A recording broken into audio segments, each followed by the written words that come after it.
And I thought it would be really quite interesting to have a character, have a human character made up like a puppet. Mm-hmm. I then can animate, like I can be like the puppeteer of this. The one that's holding the strings and whatnot. Holding the strings, exactly. Mm. So that was a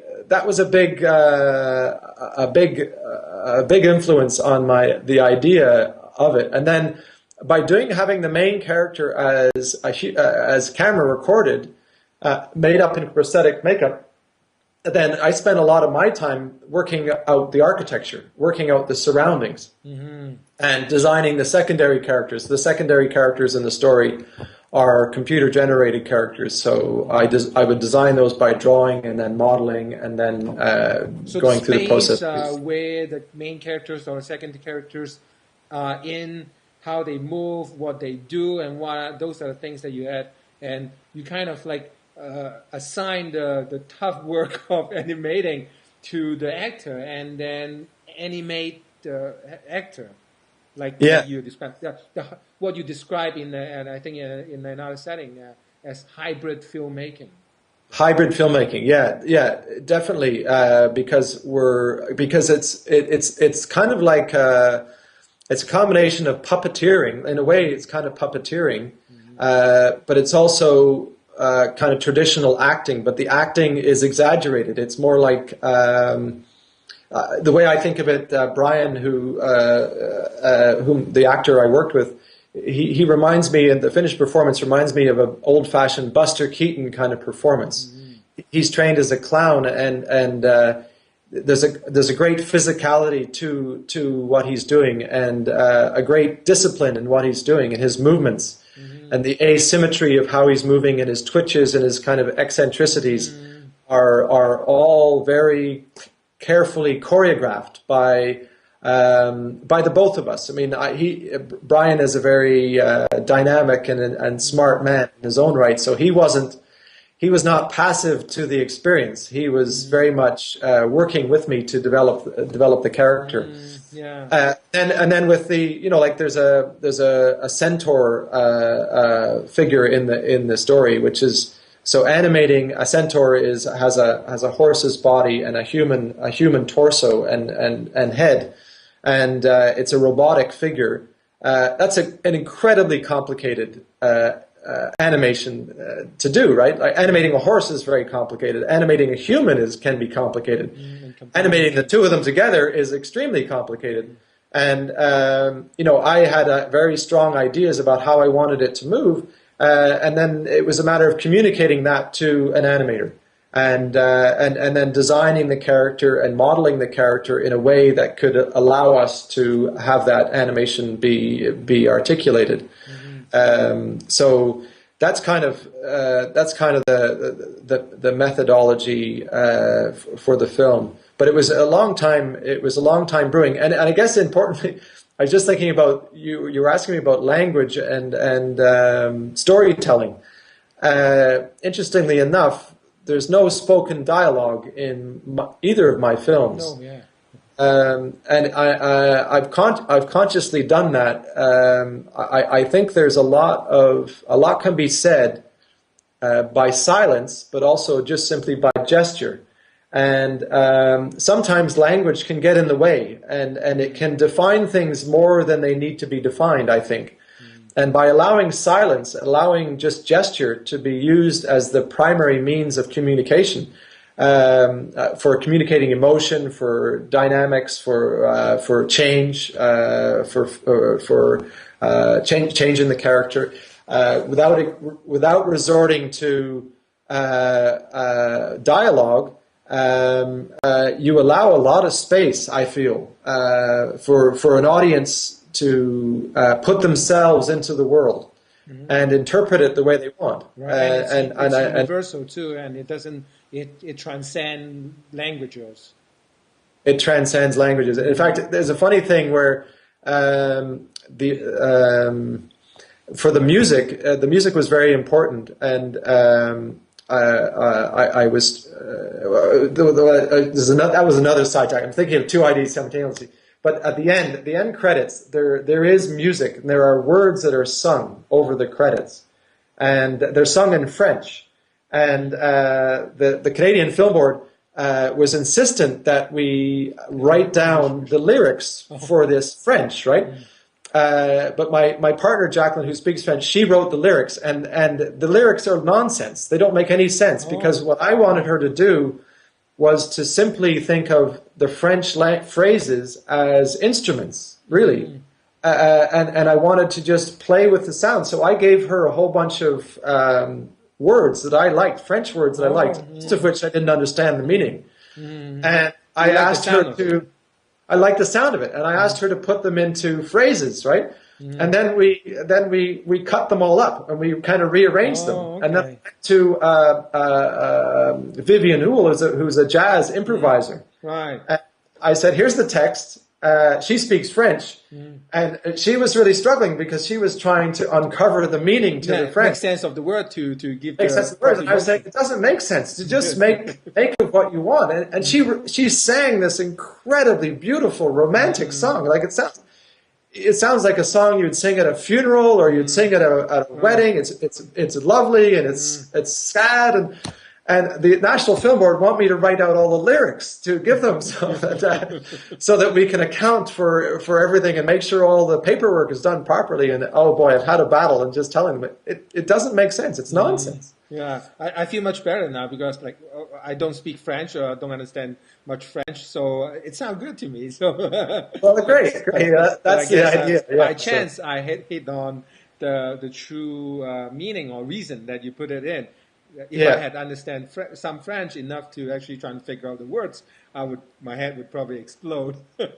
Well, it's true, and that is an intent, right? Like the life of a short film. I mean, they're not money making propositions, right? So they're kind of calling cards, and they're experiments, right? And in my films, they're definitely experiments. I am definitely trying to play with technology and techniques and narrative conventions and film conventions and space and layering and all sorts of different things. So I'm trying to be playful, but by taking out language, of course, the wonderful thing is it translates all over the world.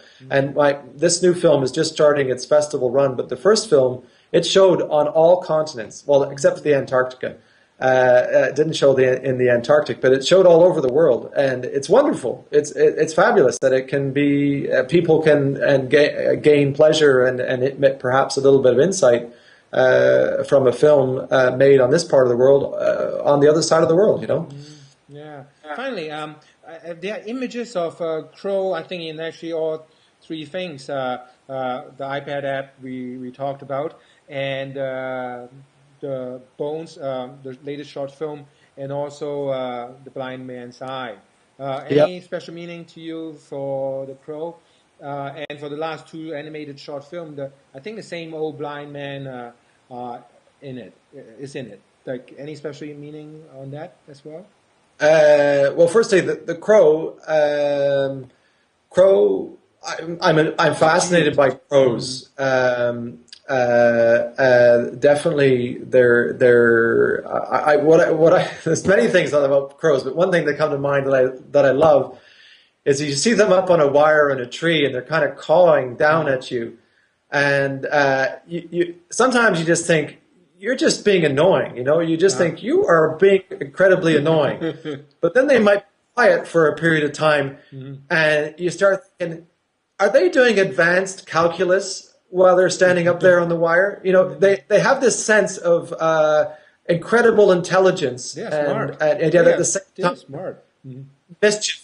You know, they're mischievous and they're annoying and they're kind of like you know, they kind of make you uncomfortable slightly. You know, of course, and then there's people have associations of crows with death, and there are various rhymes about crows and ravens, and it's a very gothic image, a crow, and certainly the themes that I'm thinking are a part of my films are associated with death and the cycle of life, and, right, the passage of time, right? Passage of time, and so.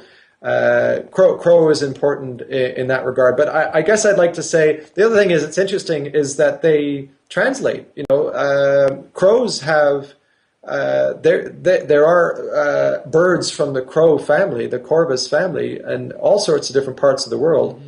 And interestingly enough, they have similar connotations in like the legacy and the folk tales about these association of death, a death and change and mischief and intelligence and playfulness. And then the other thing with specifically in relation to Bones, one of the intentions is he is supposed to be like a bird, right? If you look at him, he's got the tails sticking out. He's got these tail feathers sticking out, and he's got this vest that has these shiny objects that he's kind of collected. These birds are always they're magpies and crows and ravens. They like to collect things, and in their nest they often have jewels and rings and watches and pieces of tinfoil and various things. And so there is this sense of attraction to kind of magical, playful things that are playful with light and maybe have value. You know, that in a way that a flower wouldn't have. You know, so that's another thing. So Bones to me is a kind of bird-like. Kind of scratching, when he scratches his ear, he could be scratching his wing, you know, and he's kind of hunched over, and so that was a big intent.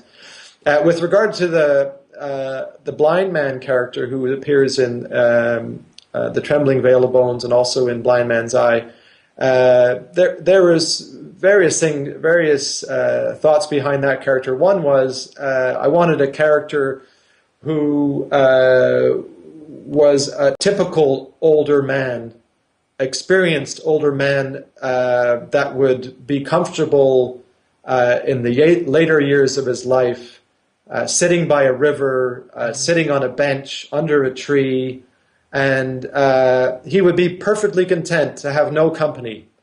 But if someone were to come and sit beside him, he might have a conversation, and he might have or might do something that would be influential in that person's life.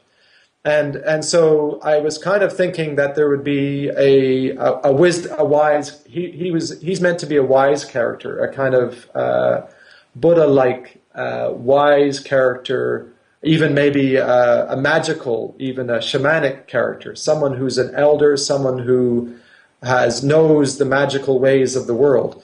And so that may help Bones a bit. And he may help Bones, exactly.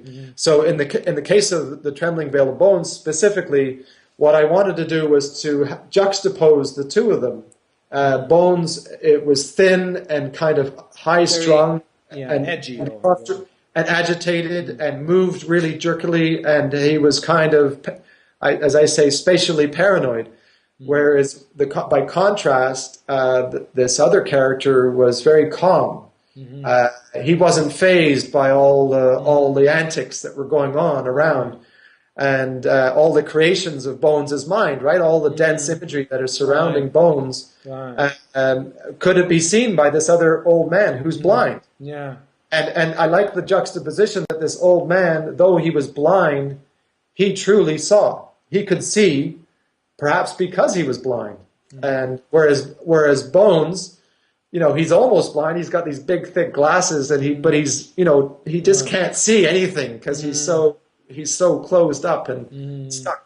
Right. Yeah, and being him, I don't think I see much of a continuous movement. It's always jumping, the hands and whatnot. Whereas the older gentleman, like he moves and whatnot, and as we expect from any normal people.